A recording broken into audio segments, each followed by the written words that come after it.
औज़ुबिल्लाहि मिनश्शैतानिर्रजीम बिस्मिल्लाहिर्रहमानिर्रहीम अस्सलामु अलैकुम वरहमतुल्लाहि वबरकातुहू।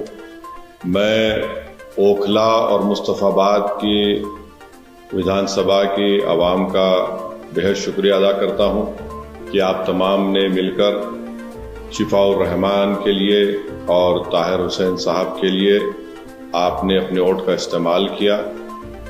मैं आपका बेहद शुक्रगुजार हूँ कि आपने बड़ी मेहनतें की। मैं तमाम मजलिस के अरकान का, जनाब शिफाउर रहमान के साथियों का, उनके फैमिली का, ताहिर साहब के फैमिली का और ख़ास तौर से शिफाउर रहमान और ताहिर साहब के शरीक हयात का और ताहिर साहब के 20 साला नौजवान फर्जन का, इनका भी बेहद शुक्रिया अदा करता हूँ कि इन्होंने बड़ी मेहनत की, जस्तजू की। मैं शुक्रगुजार हूँ इम्तियाज़ जलील साहब का जो वहाँ के सेंट्रल ऑब्जर्वर थे इन दोनों असम्बली कॉन्स्टिट्यूंसीज के, शोएब जामाई साहब का। नतीजा जो हम चाह रहे थे नहीं आया है, मगर मुझे यकीन है कि हम तमाम के हौसले बुलंद हैं और बुलंद रहेंगे और इंशाअल्लाह ताला हम अपनी इस लड़ाई को जारी रखेंगे। जमहूरियत हमको इस बात की इजाज़त देती है कि हम अपने पसंद के उम्मीदवारों को उतारें।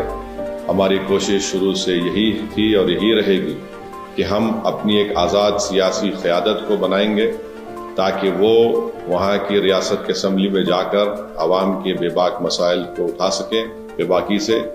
तो इंशाअल्लाह ये कोशिश जारी रहेगी और मुझे उम्मीद है कि इंशाअल्लाह ताला हम तमाम लोग दुआ करेंगे कि ताहिर साहब को, शिफाउर रहमान को जल्द से जल्द और दूसरे जो लोग पिछले 5 साल से जेल में हैं उन तमाम को बेल मिलेगी, वो अपने घर को वापस आएंगे और इंशाअल्लाह मुझे यकीन है कि वो तमाम के तमाम बेकसूर साबित होंगे।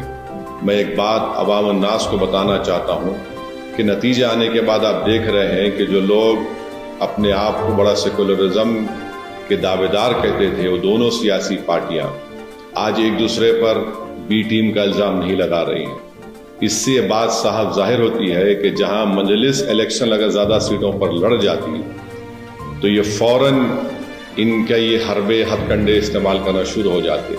अब जब दोनों लड़कर हार गए बीजेपी के खिलाफ तो इनमें बड़े ही महज़िब तरीके से अदब के दायरे में रहकर एक दूसरे को तनकीद कर रहे हैं। तो ये लोग बेनिकाब हो रहे हैं कि कैसे मजलिस जब आपकी क़यादत को, आपकी एक आवाज़ को उठाने की बात करती है, हिस्सेदारी की बात करती है, तो इन सब के पेट में दर्द शुरू हो जाता है। बहरहाल हम अपनी कोशिशों को जारी रखेंगे। हमारी कोशिश यही रहेगी कि ओखला और मुस्तफ़ाबाद में विकास और तरक्याती का काम मुकम्मल हो, वहाँ के अवाम के बुनियादी मसाइल हल हो और हम इसके लिए कोशिश करते रहेंगे।